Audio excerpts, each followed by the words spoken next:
નમસ્કાર દર્શક મિત્રો, દિલોક સત્તા શોમાં આપણું સ્વાગત છે. કેટલીક નદીઓમાં પાણી વહેતું હોય છે, પરંતુ સિંધુ નદી એ તો હજારો વર્ષનો ઇતિહાસ, અનેક સંસ્કૃતિની ઉષ્મા અને અસંખ્ય રાજ્યોની ઉથલપાથલ લઈને વહેતી આવી છે.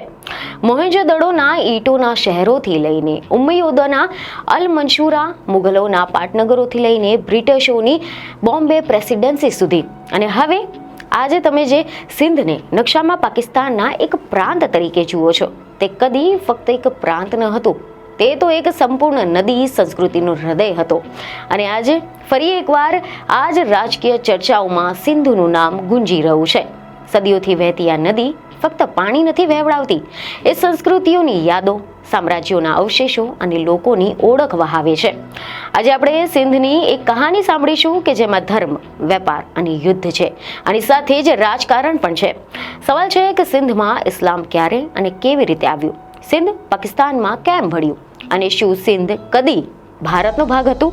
તો આજે આપણે ઇતિહાસના દરેક સ્તરને જાણવાનો પ્રયાસ કરીશું, કારણ કે જે ભૂતકાળને સમજે છે તે જ વર્તમાનને સમજવા માટે સક્ષમ બને છે.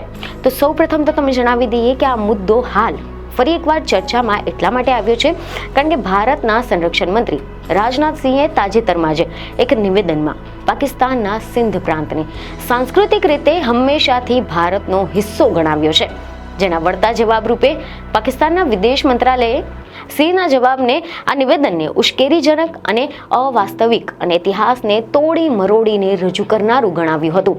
સંરક્ષણ મંત્રી રાજનાથસિંહે ભૂતપૂર્વ નાયબ વડાપ્રધાન લાલકૃષ્ણ અડવાણીનો ઉલ્લેખ કરતા નિવેદન આપ્યું કે અડવાણીએ તેમના એક પુસ્તકમાં લખ્યું છે કે સિંધી હિન્દુ, તેમાંય ખાસ કરીને તેમની પેઢીના લોકો આજ દિન સુધી સિંધને ભારતથી જુદું પાડી દેવામાં આવ્યું તે ઘટનાને સ્વીકારી શકતા નથી. રાજનાથસિંહે એવું પણ નિવેદન આપ્યું કે આજે ભલે સિંધની ધરતી ભારતનું અંગ ન હોય, પરંતુ સાંસ્કૃતિક રીતે સિંધ હંમેશા ભારતનું અંગ રહેશે. અને જમીનની વાત કરીએ તો સરહદો બદલાઈ શકે છે, બની શકે છે કે કાલે સિંધુ ફરી પાછું ભારતમાં ભળી જાય. તો હવે આપણે સિંધના ઇતિહાસ પર નજર કરીશું. તો એવા અહેવાલો સામે આવ્યા છે કે એન્સાઇક્લોપીડિયાના બ્રિટાનિકાની પ્રમાણે હાલના સિંધ પ્રાંતનો જે ભાગ સિંધુ નદીના ડેલ્ટાનો હિસ્સો છે, તે એક સમય સિંધુ ખીણની પ્રાચીન સંસ્કૃતિનું કેન્દ્ર હતું. સિંધનો ડેલ્ટા વિસ્તાર એ પ્રાચીન સિંધુ ખીણની સંસ્કૃતિનું કેન્દ્ર હતો. ઈસવીસન પૂર્વે 2300 થી 1750 સુધી અસ્તિત્વ ધરાવતી આ સંસ્કૃતિ વિશ્વની 3 મહાન સંસ્કૃતિઓમાંથી સૌથી વિશાળ ફેલાયેલી હતી. હડપ્પા, મોહેંજો-દડો અને કોટ ડીસી, આ દરેક શહેરો એક રાજકીય આર્થિક સિસ્ટમના પ્રતીક હતા, જે વહીવટ અને નગર યોજનામાં આપણા સમયથી હજારો વર્ષ આગળ હતી. સોહેલ ઝહીરલારી પુસ્તક ધ હિસ્ટ્રી ઓફ સિંધમાં એવું નોંધે છે કે આ સંસ્કૃતિ હાલના પાકિસ્તાનમાં પથરાયેલી હતી. આ સંસ્કૃતિ દક્ષિણ અને પૂર્વના હાલમાં ભારતીય રાજ્યો ગુજરાત, રાજસ્થાન અને હરિયાણા સુધી અને પશ્ચિમમાં અફઘાનિસ્તાન સુધી વિસ્તરેલી હતી. ગરમીમાં સિંધુ નદીનું જળસ્તર શિયાળાની સરખામણીમાં 16 ગણું વધી શકે છે. આ પરિવર્તનના કારણે ખેતી અને સિંચાઈની તકો ઘટવા ગઈ હતી, અને સિંચાઈ, ખેતી તેમજ ખેડૂતોના વસાહત માટે યોગ્ય હોય તે વિસ્તારો મુખ્યત્વે નાની નદીઓની આસપાસ હતા, અને તેના જ કારણે હડપ્પા સંસ્કૃતિના મોટા ભાગના વસવાટો સિંધુ નદીના મુખ્ય પ્રવાહથી દૂર હતા. પરંતુ ઈસવીસન પૂર્વે 2500ની આસપાસ હડપ્પાની પ્રજાએ એક ક્રાંતિકારી નિર્ણય કર્યો હતો કે સિંધુ નદીનો વેપાર અને પ્રવાસ માટે ઉપયોગ કરી શકાય, તેના માટે શહેરી કેન્દ્રો નદીની જ પાસે ઊભા કરવામાં આવે. અને આ નિર્ણયથી હડપ્પાની નૌકા વેપારની લાઈનો પર્શિયાની ખાડીથી લઈને દક્ષિણ ભારત સુધી ફેલાઈ ગઈ. ઈસવીસન પૂર્વે 6ઠ્ઠી સદીમાં દારા પ્રથમ, પછી સિકંદર મહાન અને પછી મૌર્યો, ઇન્ડો ગ્રીક્સ, શકો અને કુષાણ યુગમાં સિંધનો મોટા ભાગનું સ્થાન બૌદ્ધ ધર્મનું સૌથી મજબૂત કેન્દ્ર બની ગયું. હજારો ભિક્ષુઓ, સેંકડો વિહાર અને અગણિત સ્તૂપો.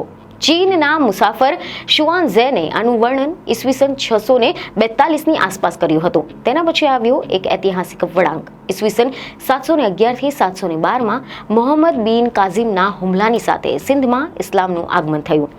ઉમ્મયદ અને અબ્બાસી ખલીફતોએ અહીંયા અલ સિંધ નામનો પ્રાંત રચ્યો. હાલના હૈદરાબાદથી 72 કિલોમીટર ઉત્તર આલ મંસૂરા થઈને રાજધાની આગળ 200 ને 300 વર્ષ સુધી સિંધમાં અરબ શાસકોનો પ્રભાવ રહ્યો, અને પછી 10મી થી લઈને 16મી સદી સુધી સ્થાનિક અરબી વંશજોનું રાજ્ય રહ્યું. આ સિવાય અહેવાલ છે કે 1591 થી લઈને 1700 સુધી આ સિંધ એ મુઘલો હેઠળ રહ્યું. પછી સ્વતંત્ર રજવાડા 1843માં બ્રિટિશ ફૌજે સિંધના અંતિમ શાસકો તાલપુરોને હરાવી નાખ્યા અને સિંધ બ્રિટિશ રાજનો એક સ્વતંત્ર વિસ્તાર હતો. પરંતુ 1847માં જનતાની મરજી વિરુદ્ધ તેને બોમ્બે પ્રેસિડેન્સીમાં ભેળવી દેવાયો.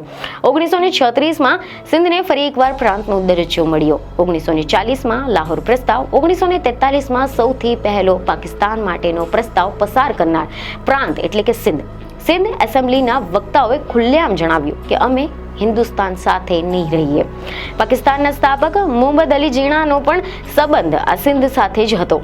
એવા અહેવાલ છે કે 26 જૂન 1947 સિંધ એસેમ્બલીએ જાહેર કર્યું કે અમે નવા પાકિસ્તાન રાજ્યનો ભાગ બનીશું અને આ રીતે સિંધ એ ભારતીય ઉપખંડમાંથી સૌપ્રથમ પાકિસ્તાનમાં જોડાયેલો પ્રાંત બની ગયો. અને હાલમાં એવા સમાચાર સામે આવ્યા છે કે ભારતના રક્ષા મંત્રી રાજનાથસિંહ કહે છે કે સાંસ્કૃતિક રીતે સિંધ હંમેશા ભારતનો ભાગ છે. કદાચ કાલે ફરી એકવાર ભળી જાય તેના જવાબમાં પાકિસ્તાન કહે છે કે આ ઉશ્કેરીજનક અને અસત્ય છે. વિશ્વ વિદ્યાનો અને બે તરફ ઉભા રહીને જુએ છે. એક તરફ તો સાંસ્કૃતિક દ્રષ્ટિએ સિંધુ ખીણએ સાંસ્કૃતિક ભારત પાકિસ્તાન બંનેમાં ફેલાયેલી છે, તો બીજી તરફ રાજકીય દ્રષ્ટિએ સિંધ કદી પણ હિન્દુસ્તાનનો ભાગ ન હતો. તે એક સ્વતંત્ર વિસ્તાર હતો જેને બ્રિટિશોએ બોમ્બે સાથે મિલાવ્યું અને પછી સિંધે સ્વેચ્છાએ પાકિસ્તાન પસંદ કર્યું. જોકે આ અંગે કેટલાક ઇતિહાસવિદ અને નિષ્ણાંતોનું માનવું છે કે સિંધ કદી પણ એક પ્રાંત નથી. આખી સિંધુ નદીની સંસ્કૃતિનું હૃદય છે જે આજના પાકિસ્તાનમાં આવેલું છે. સિંધ કદીએ ભારતનો ભાગ ન હતો, એ પોતે સ્વતંત્ર વિસ્તાર હતો. પાકિસ્તાનમાં એ જ પોતે ભળી ગયું હતું. ઇતિહાસ પ્રાચીન પુસ્તકો પર જ નહીં પરંતુ રાજકીય હરકતો પરથી, તેમની હકીકતો પરથી ચાલે છે. બંને દેશો હાલ તો આ મુદ્દે શાંત પાડોશી બની રહે એ જ યોગ્ય રહેશે. આમાં સિંધ કે જેની ધરતી પર હડપ્પા ઊભું થયું, મોહેંજો-દડો ફૂલ્યું જ્યાં બૌદ્ધ ભિક્ષુકોએ જ્ઞાન ફેલાવ્યું, જ્યાંથી ઇસ્લામ દક્ષિણ એશિયામાં પ્રસર્યું અને જ્યાં લોકોએ પાકિસ્તાનના જન્મમાં આગેવાની લીધી. રાજકીય નકશા બદલાઈ શકે છે પરંતુ સંસ્કૃતિ, નદીઓ, ધરતીની સ્મૃતિ એ કદી જ નથી બદલાતી. સિંધને જોવું હોય તો નકશામાં નહીં, ઇતિહાસની નદીમાં જોવું પડે. સિંધની કહાની એ ફક્ત સરહદો વિશે નથી, તે નદી વિશે છે જે સંસ્કૃતિઓને જન્મ આપી છે. એ આપણા માટે આજે પણ એક સંદેશ રાખે છે કે રાજ્ય બદલાય, નકશા બદલાય, પરંતુ નદીઓ અને સંસ્કૃતિઓ એક ચિરંજીવી હોય છે. તો આશા છે કે આ માહિતી તમને મહત્વની લાગી હશે, જેથી અમારા વિડીયોને લાઈક અને શેર જરૂરથી કરજો. બીજને ખબર સાથે ફરી મળીશું. ધન્યવાદ.